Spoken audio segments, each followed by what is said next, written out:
다음으로 쿠팡의 와우 멤버십 가격 인상에 대해 알아보도록 하겠습니다.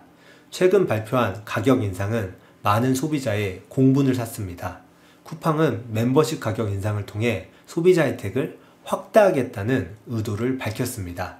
국민의 28%가 사용하고 있는 로켓 와우 멤버십 가격 인상이 발표되면서 다양한 반응이 나타나고 있습니다. 쿠팡의 가격 인상 히스토리를 살펴보도록 하겠습니다.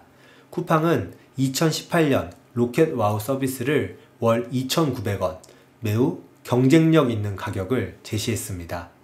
극강의 가성비로 로켓 와우 멤버십은 많은 회원을 유치할 수 있었습니다.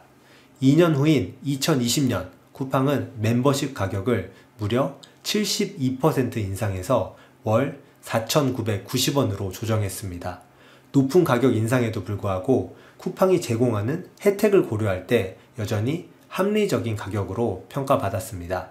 2020년 가격 조정에도 회원 이탈은 크게 없었으며 로켓 와우 회원 수는 계속해서 증가했습니다. 이런 경험을 바탕으로 2024년 3월 쿠팡은 멤버십 가격을 58% 인상하겠다고 발표했습니다. 비록 인상률은 2022년보다 낮았지만 절대 금액은 더 높아져서 월 7,890원, 연간 9,500원으로 인상됩니다. 지금까지 쿠팡은 지속적으로 가격을 인상했음에도 기존 회원의 이탈 없이 회원 수를 증가시킬 수 있었는데요. 근본 가격 인상 후에도 쿠팡이 자신들이 예상하는 성과를 이어갈 수 있을지 시장과 소비자의 반응이 주목됩니다. 쿠팡은 연간 로켓 와우 멤버십 혜택이 97만원에 달한다고 설명하고 있습니다. 즉 연간 95,000원의 멤버십 가격이 여전히 소비자 입장에서는 매력적이라고 주장하고 있는 것이죠. 그러나 저를 포함한 많은 소비자는 쿠팡의 계산 기준에 의문을 표하고 있습니다. 예를 들어 보면요, 무료 배송 서비스는 다른 이커머스 플랫폼에서도 일정 금액 이상 구매 시 제공되는 경우가 많습니다. 또한 쿠팡이 동일한 제품을 더 비싼 가격에 판매하는 경우도 많죠. 이렇기 때문에 쿠팡이 주장하는 연간 48만원 혜택이 납득이 되지 않습니다. 쿠팡 플레이에 대해서도 비판이 있는데요. 월 12,000원의 비용이 부과된다면 한 달에 한두 번만 이용하는 사용자에게는 매우 비싼 비용이 될 수 있죠. 그리고 솔직히 말해서 쿠팡 플레이가 단독으로 월 12,000원 하면 과연 누가 구독을 할까요?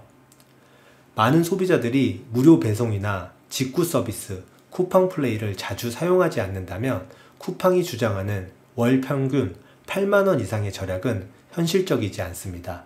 더구나 일각에서는 멤버십 회비 인상이 소비자 혜택을 늘리기 위한 목적이 아니라 중국 이커머스 업체들의 경쟁에 대응하고 투자 여력을 확보하기 위한 전략적 결정이라는 주장도 제기되고 있습니다.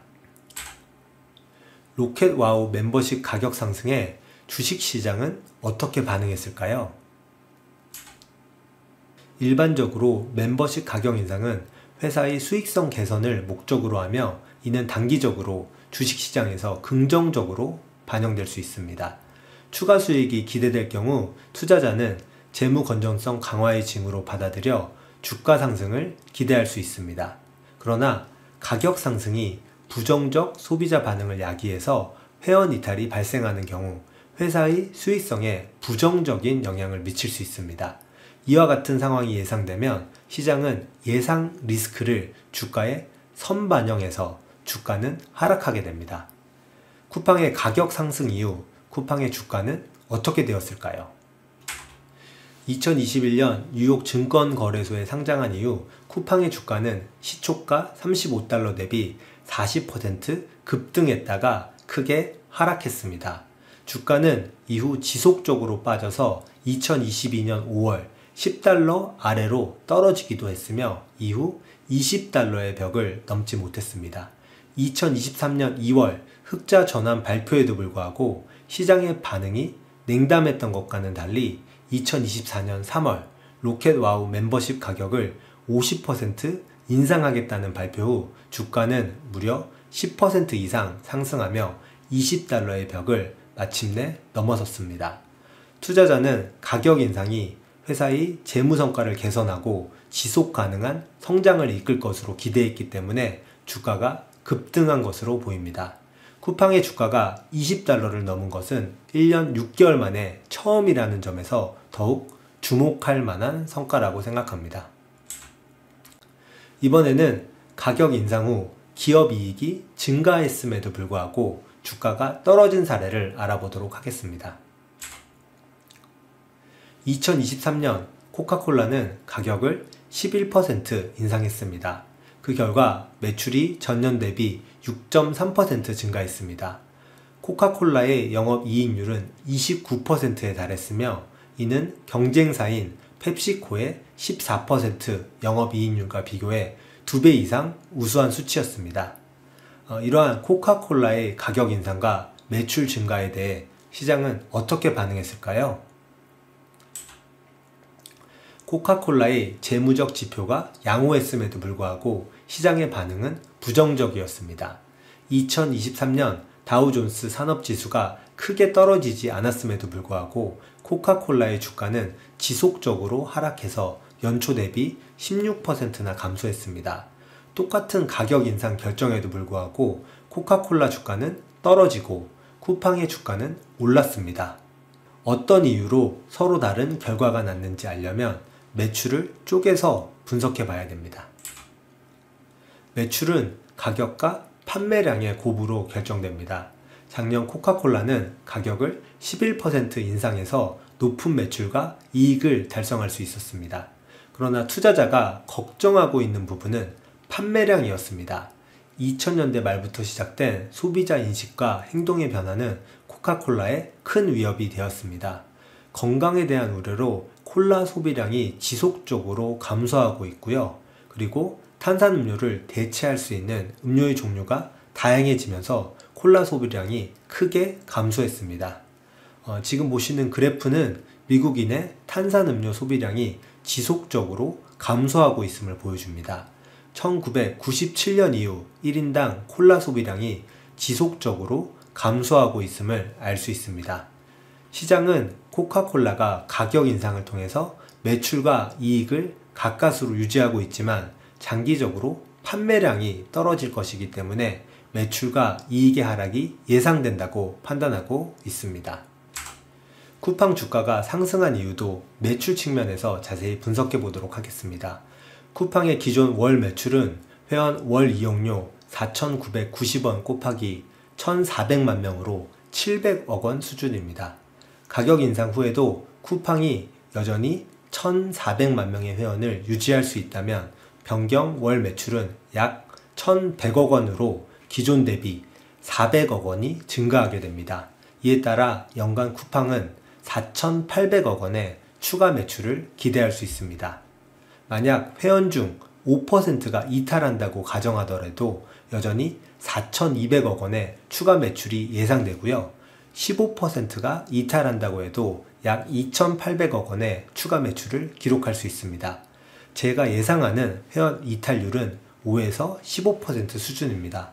많은 투자자들은 낮은 회원 이탈률을 예상해서 결론적으로 주가가 상승한 것으로 보입니다. 참고로 가격 인상으로 인해 변경된 매출이 기존 매출과 같아지는 회원 이탈률은 36% 수준입니다. 다음으로 멤버십 가격 인상에 따른 소비자 불만과 경쟁사 반응에 대해 살펴보도록 하겠습니다. 가격 인상이 소비자에게 환영을 받는 경우는 매우 드물죠. 쿠팡의 로켓와우 멤버십 가격 인상에 대해 소비자가 가진 불만은 크게 두 가지입니다. 첫 번째 불만은 쿠팡이 신규 서비스의 비용을 와우 멤버십 회원에게 전가한다는 점입니다. 최근 쿠팡이츠가 배달의 민족을 위협하고자 무료 배달 서비스를 제공했는데요. 이러한 프로모션 비용을 감당하기 위해 와우 멤버십의 가격을 올렸다는 인식이 있습니다. 두 번째 불만은 멤버십 회원이 모든 서비스의 비용을 획일적으로 지불해야 한다는 것입니다. 예를 들어 저같이 쿠팡 플레이, 쿠팡 이츠를 사용하지 않는 사람은 이번 가격 인상이 매우 불합리하게 느껴질 수 있습니다. 가격 인상은 고객에게 추가적인 부담을 주기 때문에 쿠팡의 고객 이탈은 불가피할 것으로 예상됩니다. 경쟁 이커머스 회사들은 이 기회를 활용해서 쿠팡에서 이탈한 회원을 유치하기 위해서 노력하고 있습니다. 쿠팡의 주요 경쟁자인 네이버는 향후 3개월 동안 네이버 플러스 멤버십을 무료로 제공하는 프로모션을 발표하면서 쿠팡 회원 이탈을 유도하고 있습니다. 또한 신세계 유니버스 클럽은 연간 3만원이었던 회원권을 4,990원으로 대폭 인하해서 반격을 준비하고 있습니다. 이 4,990원은 쿠팡 멤버십 가격이 오르기 전 가격이죠. 자, 마지막으로 쿠팡의 현재 주가 수준을 검토해 보도록 하겠습니다. 쿠팡의 주가는 2021년 3월 시초가 35달러 대비 37% 하락했기 때문에 쿠팡의 현재 주가에 대해 우려하는 목소리가 많습니다. 우려사항을 세 가지로 정리해 볼 수 있을 것 같은데요. 첫 번째는 쿠팡의 높은 밸류에이션입니다. 두 번째는 국내 이커머스 시장에 진출하는 중국 이커머스 거인과의 경쟁입니다. 세 번째는 쿠팡의 해외 진출 전략입니다. 내용을 하나씩 살펴보도록 하겠습니다. 먼저 쿠팡의 밸류에이션을 알아보도록 하겠습니다. 쿠팡의 손익계산서를 살펴보면요, 지난 3년 동안 재무적으로 상당히 많은 부분이 개선되었다고 판단됩니다. 2021년 코로나 기간 동안 전년 대비 매출이 54% 증가했고요. 2023년, 2022년도 경쟁사 대비 매우 우수한 매출 상승률을 기록했습니다. 또한 매출 성장률 대비 매출 원가 성장률이 낮은 것 또한 긍정적인 부분입니다. 그리고 규모의 경제를 활용하면서 매출 총이익률도 2020년 16%에서 2023년 25%로 크게 상승했습니다. 2022년 창립 이래 처음으로 영업이익과 당기순이익도 흑자를 기록했습니다.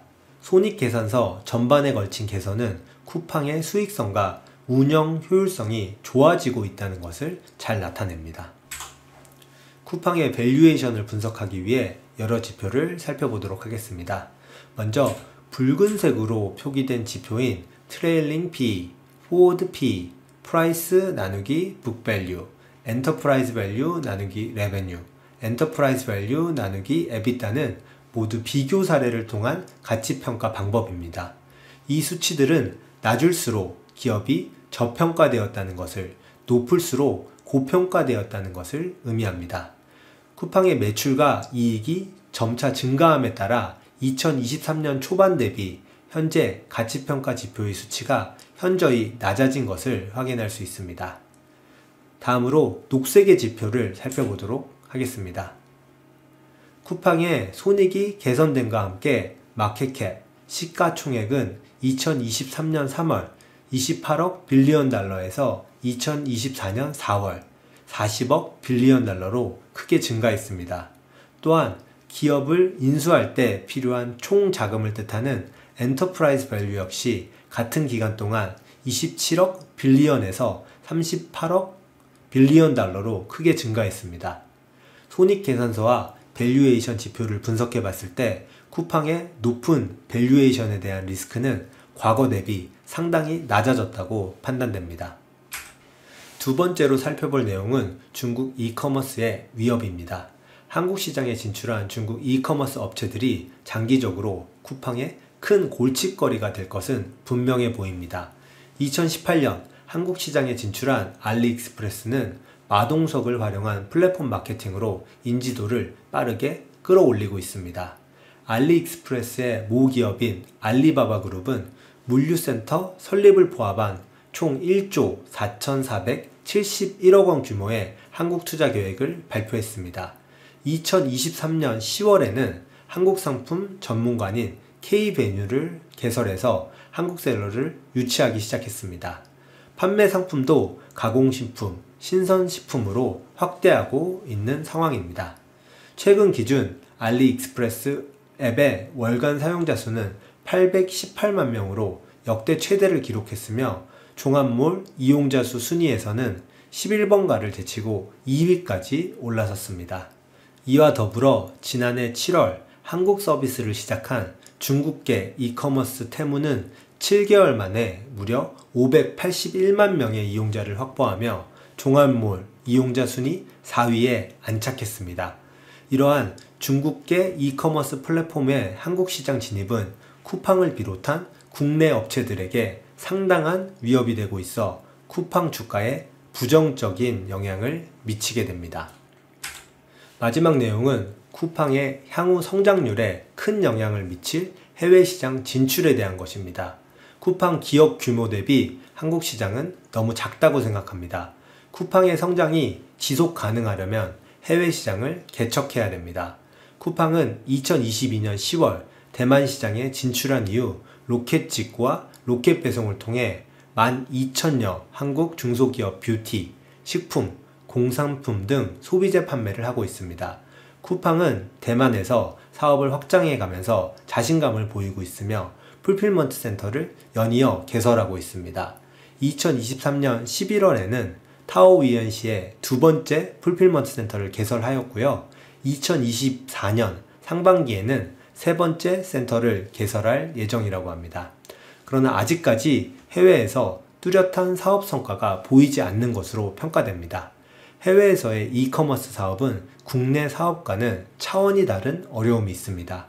규제 및 법적 차이, 문화적 차이, 언어 장벽, 물류 비용 등으로 국내 사업과 비교할 때 해외 사업은 투자 대비 수익성이 현저히 낮고요.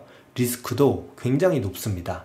이런 이유로 쿠팡의 해외 사업 성공 가능성에 대한 의구심이 제기되며 주가에도 부정적인 영향을 미치고 있습니다. 지금까지 쿠팡의 전반적인 사업 구조, 최신 기술, 최근 발표된 멤버십 가격 인상, 그리고 주가 변동에 이르기까지 다양한 이슈를 살펴봤습니다.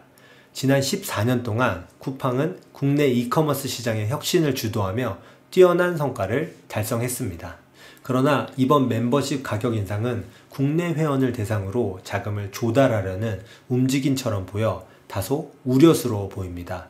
쿠팡의 본사가 미국에 있고 대표이사를 비롯한 주요 임원진이 미국인으로 구성되어 있기 때문에 국내 회원을 단순한 수익원, 속된 말로 캐시카우로 여긴다면 그간 쌓아온 신뢰가 한순간에 무너질 수 있습니다.